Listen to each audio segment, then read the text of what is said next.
Yada CBM samwa kwa Badwam TV Badwam Jumade so nanka yesi yekohu aha enso wesu hu hia pa se wo se otibie enu ti ene yasan abai ti yada se omre ene wada je yabo awramo akofa Nadom Herbal Center abaha binabapa ajenedwa obeboa ye no ahodo no ye ba bidi hu komo e ma no nya se yetuetua waso na aremo woda so wo yare nko adea otia ubetu ho na mo ma yare nso mo esi enyina yehwehwehwe hu yi ti abena wa ha Nadom Herbal Center ofia wabe emo akwa abe bia boko nyame adom twede mo de setro konkon na so nyame adom de rabe ase yehwe nu awo adwama so Nadom Herbal Center ye ni producing nafa X-Vein mixture nafa X-Vein capsules na so na nafa Lady Clean anopay me pese me ka bibi kakra de fa my menstrual cycle because course na eba no obi se sister na me amindu me menopause stage me menso amenyem wakoye check up ni bibia onyem nanso no ne menstrual cycle ntimi ma adenti na wo se eba ne sa o se ndru a wanom nye ndru ketwa still the menses nemba obi nso se ne de nbeba o start so obu ne nsa na eba 7 days se na so wate eba a day or two na twa eba nso a eni tum na eyi ntwantoa obi nso de mba kora je ha adwin yi papa entina ho na enye nhwehan na menstrual cycle na emma no etwetwa so a e de ha foforo ebe bread ni pedua no anopei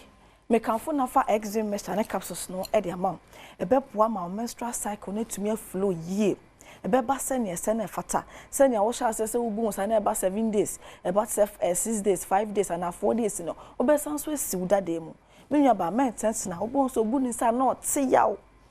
na ya se won etumi ja ne ja oje no wa enje obu ho na menstrual cycle badwa no kwando no kon onu otumi na onu otumi ntina se jese ne to ne nipadwa ni na tutu no sa ha na wo sa no pei eto etwa make sure so won sa beka na fa X-Vein mixture ne capsules ni bi e be hwa boa na yi sa ha no fi ho no mo e de amon na fa X-Vein mixture ne capsules na akuro ya nso e san so boa e treat infection ye obu akompo obu ni seria na ejan infection wa himfi ho ahimfi to make kano ohonu enka bi betumi free ho no aban before and after wo menstrual cycle no eya na de how bebre and a betna himfi ho ententa ho na enye hwehan anopai so what me can make sure so won sabeka nafa X-Vein mixture and capsule CB nafa X-Vein mixture and capsule say ene tie obetumi e de capsule mixture no anom capsules no na pa betumi de ensuan kasa anom capsules no separate se ne obenom na abefele comfortable bia no na wanom ne mu ebe ye adwuma no se ne fata kama e de ama me nwa bent na ona enye nhwe han ma yare enje ni pedua no emso obu a ne menstrual cycle ne ba ontumi nkwa adwuma ya babia adwuma ya wo mu ya pa yi wotu akonya enso se ena na umwamwa ho na amwamwa ho entina ho na enye nhwe han ma wade pa bi emmo ente be koso se ya de bi e wo se to twa enne make sure se won sabeka nafa X-Vein mixture ene ne capsule se bi e be hwa boa na ayisa ha ni na efi ho no mo e de amount se ahimfi ho akeka wo enso abegu ahimfi ho ensu egu ensu na egu minua ba sabio e de nkamboni bi enanam mema de ba na omko wo de wo se hit and run ofiefo na eye wo ni ofiefo na eye minua ba check wo hwɛ obi wa beka so oh mi de menimpo se nka wo me ho sister misra make sure se won sabeka nafa X-Vein mixture na capsule sibi e be hwa boa na esiesie ho kama e de ama e bia na wo de won te se nka no wo ho but gentleman oba obete otinso a ontena ho age se emema ne kakra bi na oba na se nyoma nkoyi otumi ka kire wo obi ho nka nkire wo na hwehwe no ho bo fra na ontene ho no nkasa na kasa ade me de na aden no wa hemfie ho hwe na yisa ha no fefi ho make sure so won sabeka nafa X-Vein mixture na ne capsules e be hwa boa na esiesie wo kama e de ma na wankasa wonam na se hu se bibia koyi a wankasa na boost confidence level no what ma say nya so nam na waye mo waye no fo na infection adokro se na de nam ho obu onu ma candidiasis de mo friend say white no etumi ye ni say doso na ma na ni echi ni na ahoho no de nam ho entent na woni anya nhwehan make sure so won sabeka nafa X-Vein mixture na capsules bi e be hwa boa na ayisa ha oni na efi ho no mo de ama wonum we no na wo de nafa lady clean no so e hye ho e woni tuom kama we purely herbal na adom yankasa nya kokwaye makotete ndua haba ni ndua hini ye de fan fidi ma ho hwan ne krogin a doctor fo akukudam e na ejina fidi ho de haba ya dre kama ye wie no impenifo the stamp esiso se eye we no eni se green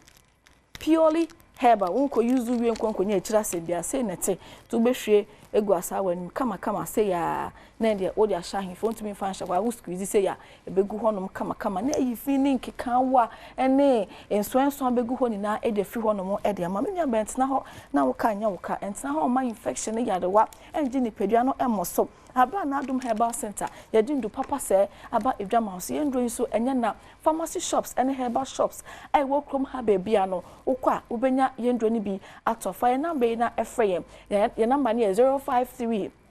11 56 556 053 11 56 556 053 11 56 556 kana hye so sa pomodin pawo hoy e ma setena pa intintina ha o ma yare engine pedua no so abra na Adom Herbal Center idundu papa se aba edwama so na we no magic ba ko esan so ye no so se obasan so esu dadem sa kwara mo no we no ya na menta ya mpese meta ya ka ade ase e bia wo wie ye no ana say infection no betina so na ma himfi ho no we bie pese osan so su dadem mu a magic nani nafa lady clean ebe sort out simple be hwa boa na siesie ho yi feeling keka wani na efi ho no mo e de amaw wo de koto na start to use hwe bo se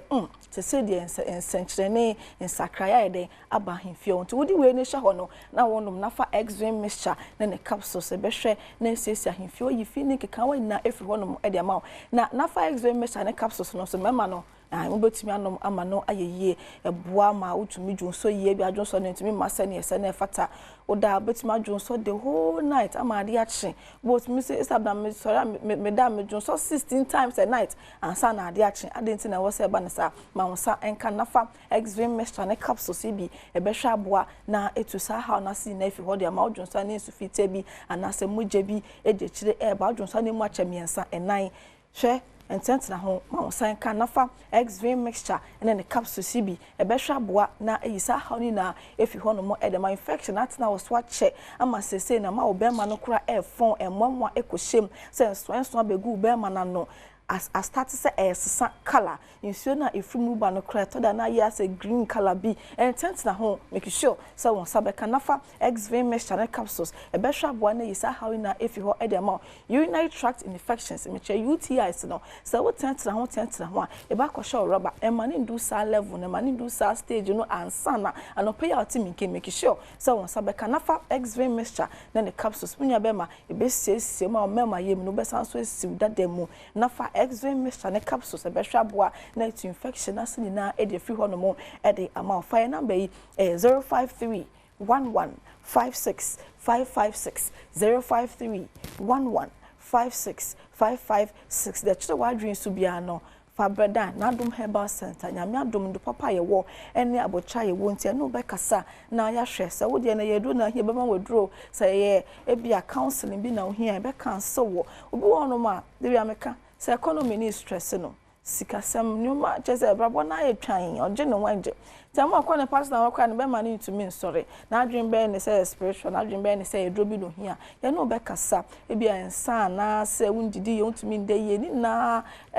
factor 2 obema na entumi nya adwuma se ne se na fata ni na ebetumi ama obema na entumi nya adwuma se ne se na odwen dodo wundidi ye ensa bia wonnom bibia wo hyikwa mu ni na tumi ekutia o mema yem e wompem enti no frɛ no be kasa na ya hwese do na hia be mo wodro say ye counsel so and now here ebe cancel wo Fabada na Adom Herbal Center na send your how ni tie bia no ebe te ne te e de free ho no mo e de amam you see a number no so biom e 053 11 56 556 053 11 56 556 apomidin pa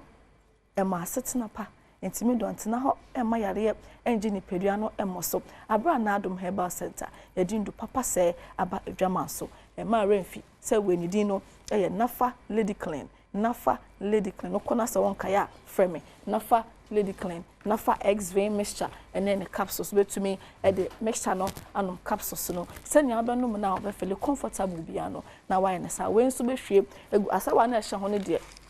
eye bonus esa na wakoto bi ede de ahye ho wade ase to behwe kakra egu na de wo de akosha hemfie obesisi ho no mo eyi fi ne keka wani na efi ho de ama chema wokokroma to bi koma wifi why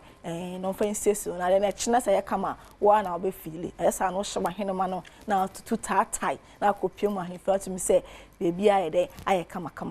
ede ama eye nafa Lady Clean nafa Lady Clean nafa X-Vein mixture ene the capsules ndro waso a Nadom Herbal Center ye de aba edwama so a eje amanfo aware ye mi neighbor bi me say de bia koka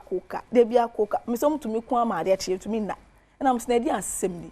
me bo mo de akoma oba no nafa Lady Clean na me ma be ma no nafa X-Vein mixture ne capsules be wan ye ni de ne tokwa hunu no etu atwa secrets na no ma sort issue ni na dia mom so solve issues nyamisha Nadom Herbal Center na yete one more kana nti abna no ofre no abibiche wadu adok ho obeje so na fi wachi omo yam comrade sister Sunday bi oye guy oye crowd media fear amankwa tamaklo